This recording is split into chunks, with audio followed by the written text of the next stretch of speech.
Well, Melissa, welcome to the show. Hi, Jennifer. Thank you so much for having me. I'm so excited to be here and talk with you.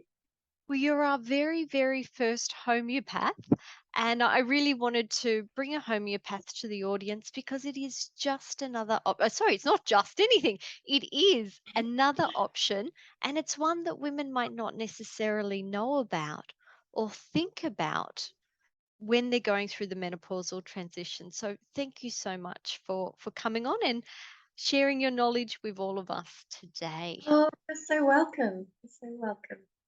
So homeopathy is is a very, very interesting modality, and it's a very, very old modality. How did you Yes. get into it? Yeah, so homeopathy, you probably know this, Jennifer. It predates conventional medicine. It's over 200 years old. Therapy. So for me, I struggled with a chronic health condition from the age of about 4 up to my early 20s. That was chronic UTIs for me.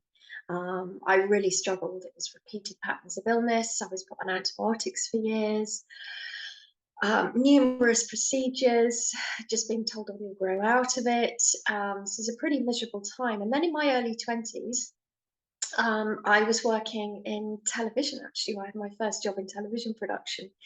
And I met someone, and he said to me, "Well, why haven't you seen a homeopath?" It's like, "What's that?" So I went along to see this wonderful lady. And within 3 months, I have to say, I never had a UTI again. It was absolutely amazing. And that's the journey for a lot of homeopaths. How we come to homeopathy is we just have these amazing healings from it. And it's like, wow, I need to know more about this. So when I did continue on working in television, but when I had my children, I decided I wanted to retrain and do something totally different. And homeopathy it's like a calling.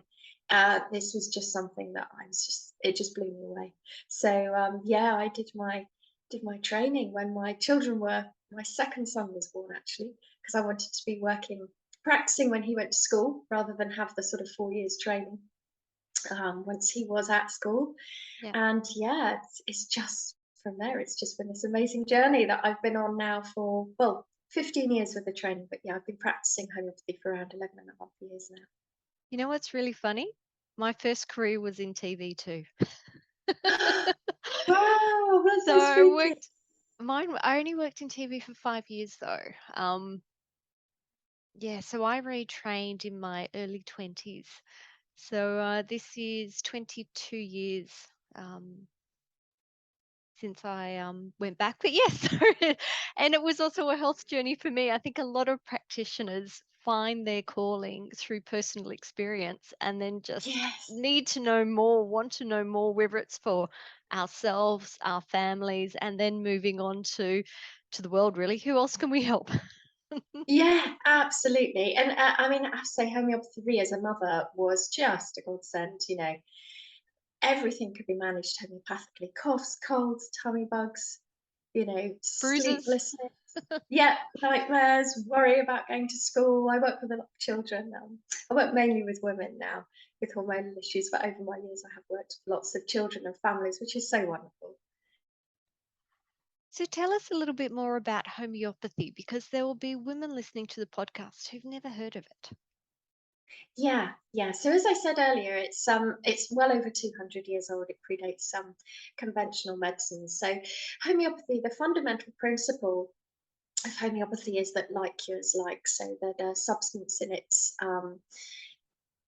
the symptoms it would cause in its sort of material form in a highly diluted and succussed form. So succussion literally means to shake vigorously, which we believe releases the energy of a remedy. In its energetic form, actually heals the symptoms that it could cause in its material dose. So we work with it's over 3,000 remedies now we actually work with. We're about 70% plant-based. Um, Wow. and the other wonderful thing about homeopathy is it's highly individualized. So when I work with women, I look at absolutely every aspect of their health, as I'm sure you do as well, Jen, with naturopathy. So health history, family health history, emotional, mental health, all of these things. And we actually match, we call homeopathic medicines remedies. So we match remedies to clients. So if I had two ladies, for example, suffering with migraines, they're probably going to need different homeopathic remedies because they're different people. And the way homeopathy works is it stimulates the body's own healing systems. So we're all energetic. Everything's energy, and we all have innate wellness. I really believe that. So a good example is if you were to cut your finger, your body knows how to heal it. So the way homeopathy works is it stimulates those healing systems to go into action. It brings the body back into homeostasis and balance. And that's essentially how it works.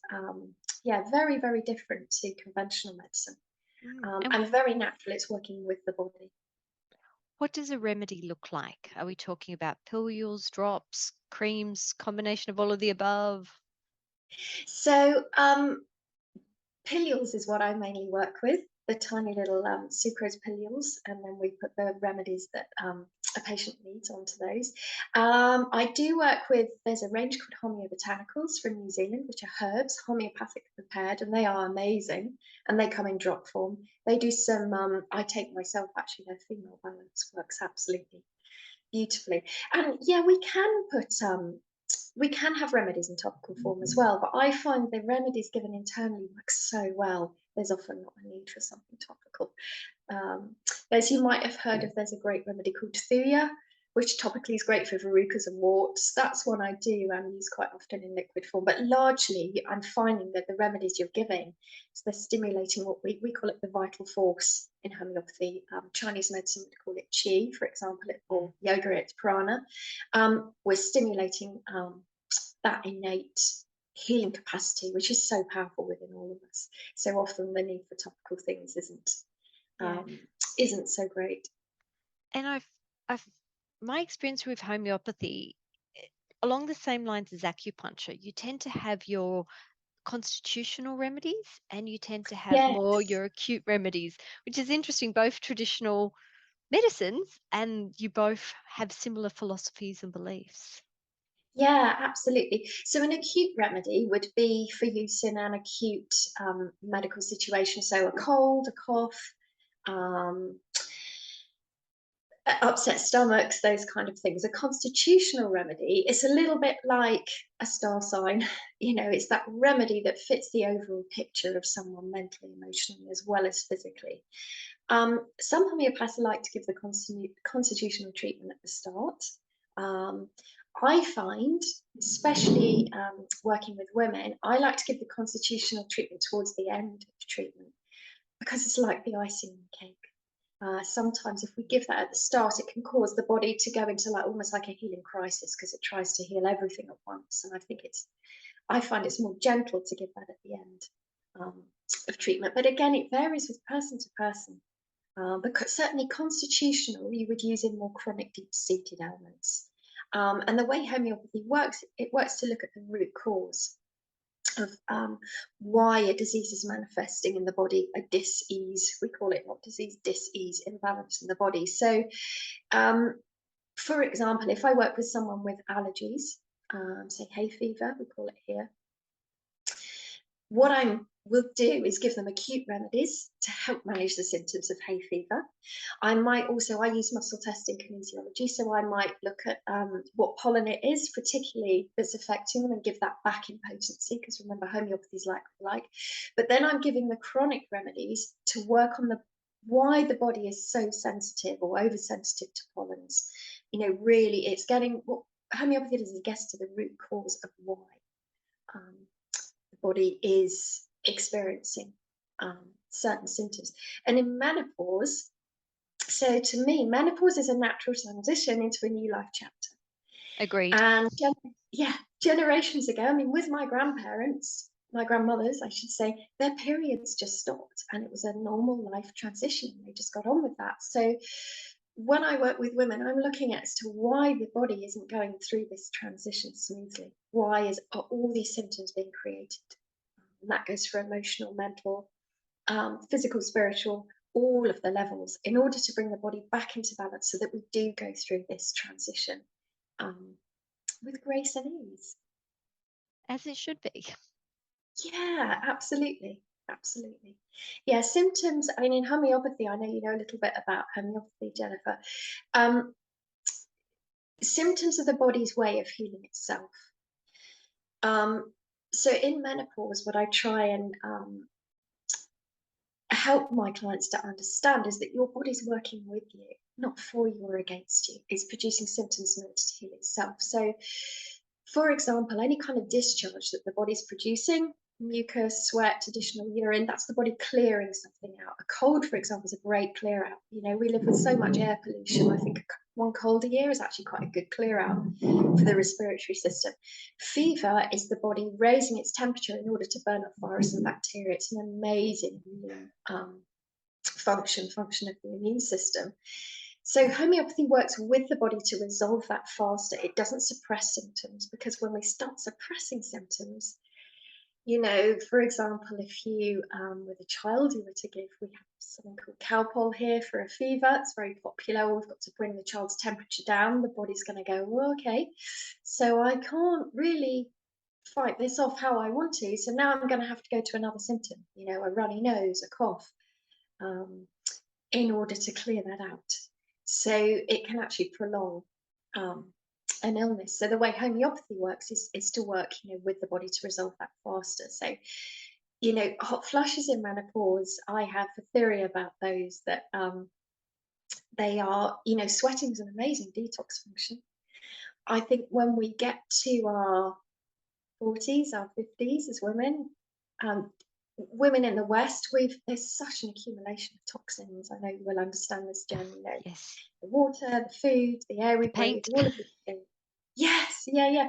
Even if we are really healthy, that there's quite a build-up of that. I like to use the analogy of a bath. You know, it gets full up, and eventually the plug's got to come out somewhere. And I think our bodies going into menopause want to be, you know, this final chapter that we're going into, the wise woman. It's our most powerful phase as women. Our bodies want us to be as healthy as possible.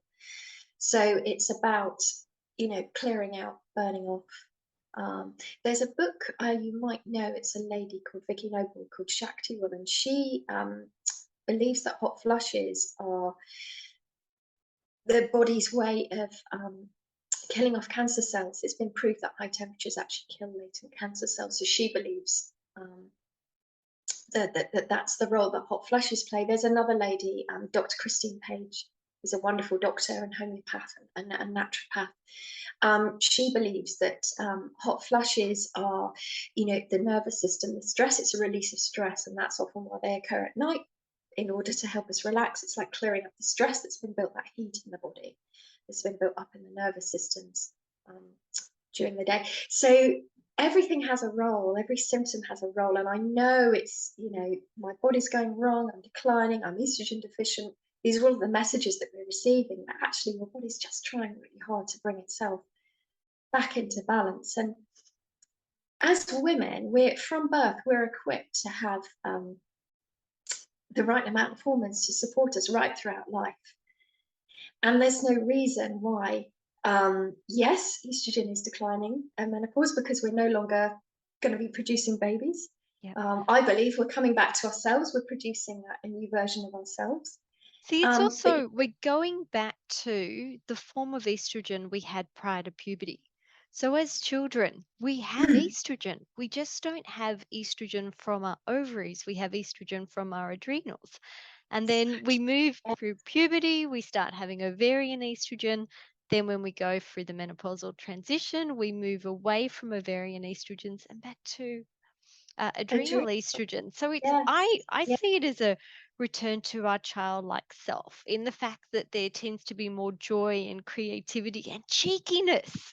Like when I think yeah, about the cheekiest women, the cheekiest people I know are women in their 60s and 70s. And then children, obviously. But yeah, yeah. That confidence, isn't it? It's and carefreeness, and I'm going to do what I want. Actually, now I've done my nurturing, I've brought up my children, and uh, less and worry about what anyone else thinks or cares. exactly. Yeah, which is so empowering, isn't it? It really is.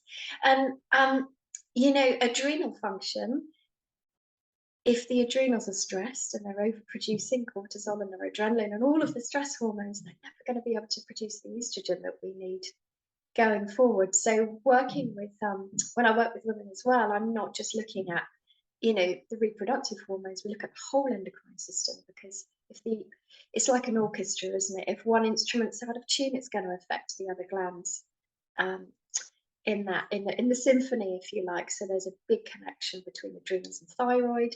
Um, there's all kinds of things going on in the system, you know, adrenals and the ovaries, as we've talked about. So everything needs to be in balance in order to produce that correct hormonal balance when you're going forward and into menopause. So again, like going back to the theory of homeopathy, it's holistic. We need to look at every aspect of a woman's health, not just, you know, a decline in estrogen. That's just one very small factor. Yeah. Yes. So I understand, though, that you're not just a homeopath. What other Yes, modalities do you do? yeah. So I'm also a theta healing practitioner. So theta healing, it's a wonderful therapy that I came to about 6 years ago, um, when I went through a divorce, and I had a reading with a lady, and she said to me, "You could really use some theta healing." And again, a bit like homeopathy when I was 2021. Well, what's that? And I had a session with a lady, and it absolutely blew me away. And I, again, with like I did with homeopathy, I've got to train in this. I've got to bring this to my clients. It's incredible. So in theta healing, what we do is we are looking for subconscious beliefs that don't serve us.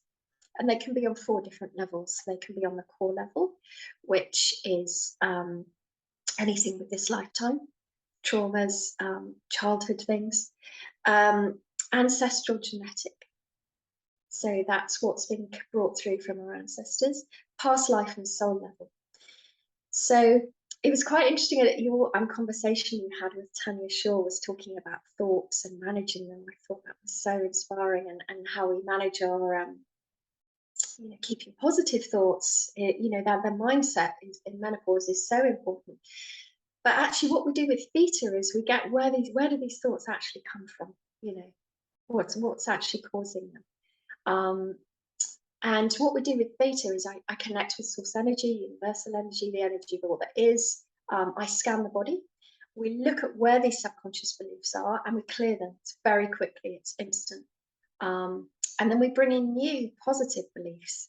We can download positive feelings. It's really, really wonderful. And in menopause, so I believe we have 3 life chapters as women. We have the virgin, we have the mother, and we have the wise woman. And in menopause, we're moving into our wise woman, our most powerful phase as women, all those wonderful things we've just talked about. And also, I believe, and something I'm finding personally, is your intuition comes online like never before. Our intuitive abilities are really opening up. So I think what happens at menopause is, as well as the physical clear out, everything that we haven't dealt with in the previous life chapters is going to come up for healing. All kinds of stuff comes up with women when I'm working with them. One lady I've been working with, weight is an issue for her, and her relationship with food as well, which is, I know, is what you talked about with Tanya. It was really interesting. She had this kind of obsession with always having food in the house, and always having food on a journey. This is really interesting. So she would, even on a short car journey, the food would be kind of packed out. The car would be kind of packed out with food, and we kind of laughed about this. And she said, you know, what is this about? I always have to have, you know, there has to be something there. And when I checked in with her, it was an ancestral pattern. And it was to do with her ancestors going through famine. And interestingly, we carry stuff from our ancestors for up to 7 generations. It's the So same as heavy some metals, that we can carry heavy metal toxicity carried down through multiple Absolutely, generations as well. Mm, absolutely, and that emotional stuff can trickle down as well. yeah. It's so fascinating what can come through. So thoughts that we have, what theta does is it just clears out all of the emotional stuff. And that's what works so beautifully with the homeopathy. I find that combining the 2 modalities, which I do together, I have a program called the Menopause Revolution Programme. So combining these 2 therapies together is just wonderful, because you're providing all of that emotional support clearing out the life load, I like to call it, that we've built up that might be coming through ancestrally or from another lifetime. And then the homeopathy is really kind of just supporting that on the physical level Yeah. too. Life load's a great name, great thing to call it because yes, we do. We collect so much along the way, and as you We mentioned, we do. don't always have the time to process it. Like I just think about how busy my life has been. I know that I value processing things, but I know there's things that I still haven't processed, and yeah, to have the opportunity to unpack that. I have Yeah. had some short, bite-size theta healing, and what I can say from my own personal experience is it's quite instant, and it's surprising how instant it was. That is like there, it was, yeah, really quick. Yeah, yeah, it is. It's absolutely mind-blowing and something I use daily, you know, with myself because we're all energetic, everything's energy and stuff from the collective actually is quite important to clear in menopause too, because the mainstream message largely is that this is not a great time in a woman's life. And it's a Uh, disease, not a dis-ease, a disease, and it's yeah, that not. needs to be treated. No, it's not. It's really not. And there aren't really very many empowering messages out there about menopause. And even if you're not menopausal, I had a client last week who sat here, bless her, and wanted to have a rant about her husband. But she then went into men in general and how come men don't have to deal with this? And, they don't have menopause and all of these things. And she wasn't actually menopausal. I think she'd just been listening to uh, something on the radio or something in mainstream media anyway. And so she'd already decided that this was going to be a negative time. And as we know, thoughts manifest as physical things. Where it's called spelling, isn't it? Words are spells. We create our reality. I mean, in theta, we believe we create 80% of our physical reality through our subconscious beliefs. Um, and I'm not sure if you're aware, Jen, of I'm a huge fan of Bruce Lipton and epigenetics. So how our thoughts, can create reality in our body. So just by changing your mindset around menopause, well, actually, my body's working with me. This is a natural transition. And it can be an empowering time for me. These symptoms of my body healing itself. And here, I've got more time now.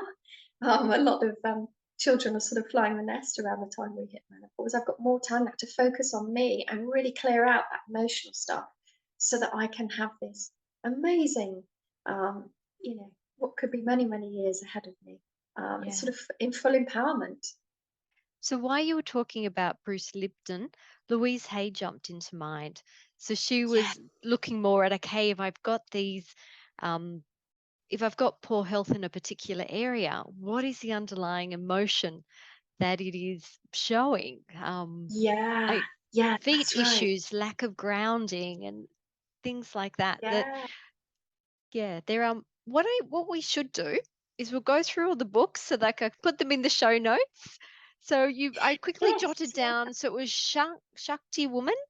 Shakti Woman by Vicky Noble. Yeah, yeah. I'll add that to the show That's a great book. notes. And Bruce Lipton wrote The Biology of Belief. Yep. And yeah, of course, Louise Hay, You Can Heal Your Life is it's amazing. That's a wonderful book. I did a few years ago. I did my intuitive anatomy theta healing training, and very similar to Louise, it's how where dis-ease manifests in the body will be showing us a certain area of our life that needs attention. So, as you said, like feet, grounding, legs, anything with the legs, especially the knees, is to do with moving forward in life. Um, Anything in the reproductive system often is to do with relationships in women, especially breasts as well. And that's where the sacral chakra sits. It's a center, it's a creativity center. So it can be blocked creativity as well. Fibroids are often related to blocked creativity. Um, Interesting. That's been my journey. So yeah, it's everything. can almost be related back to something emotional with physical symptoms. It's yeah, fascinating. Anything with bones is to do with spirituality, connection with the divine. Muscles, how we feel about ourselves. Uh, yeah, it's I could go on. Oh, this It's is there's a really interesting. yeah, yeah. Um, yeah, menopausal symptoms I've seen. So I've talked about hot flushes, um, being a clear out of things, joint things. I had a really interesting thing come up for me a couple of days ago. I do an awful lot of yoga, and I have done for a decade. My wrists all of a sudden are like, why are my wrists hurting? And when you downward dog and you're pushing on that area, it's like, this doesn't happen. What's going on?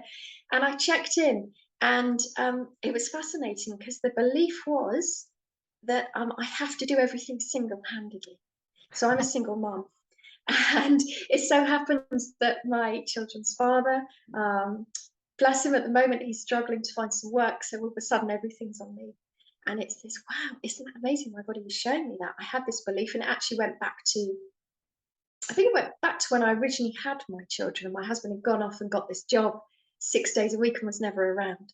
So it's like this, well, I have to do everything single handedly. And of course, that's not the truth. We're always supported. So as soon as I clear that, a couple of days later, and some arnica, and my wrists are absolutely fine when I'm doing yoga. So that's kind of what I'm talking about with emotions in the body is showing something that needs to be healed on a much more deeper level than the physical. Was there anything else that we haven't touched on that you wanted to mention today? What else would I like to add? So my message would be for women is, to take away from this is that your body's working with you, not against you. And this can actually be a really empowering time for you, a time to really just clear out all of the stuff and, go forwards in life. Um, I think the feminine energy is so needed in the world right now. I think the feminine, the divine feminine, has been suppressed for so long. And now, as we know, if you follow astrology and things, this is all coming back now, and it's so needed in the world. That's why I feel the work people like you and I do, Jen, is so important because women are so needed in the world now, and strong, empowered women are so needed in the world right now. So this whole, the masculine way of doing things, full on 24/7, is shifting into more of that being now, which is the feminine, the receiving, the kind of a deep wisdom, the compassion, the emotion that women have. I think that's so needed in the world right now. And I think the more women we can empower, um, the better for humanity, not just ourselves. Wow. Well, if you've been listening today and you'd love to reach out and connect with Melissa, how can the listeners find you? So my website, which is melissajayers.com, and I'm also on Instagram at melissajayers. I have a free meditation where I take you up into the theta brainwave. Theta is a brainwave. I didn't mention that when we were talking about theta healing. And it's a meditation for menopause. So it's starting to clear out some of those beliefs that come from society about menopause, and it's bringing back in what the truth is of menopause. So that's how you can find me. And And is I that on offer your website or where is the it's on my meditation? it's on my homepage, and it's also on my bio on Instagram as well. So you can find that, and you can get a taste of theta healing and how I work with clients.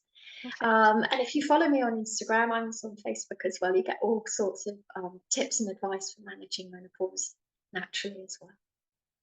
Wonderful. Well, this has been a beautiful conversation today. Thank you Oh, so much for your time. you're so welcome. I've loved talking to you. Thank you for having me, and keep up the great work. Oh, thank you. Well, ladies, I hope you're having a wonderful week and we look forward to talking to you next week. Bye for now.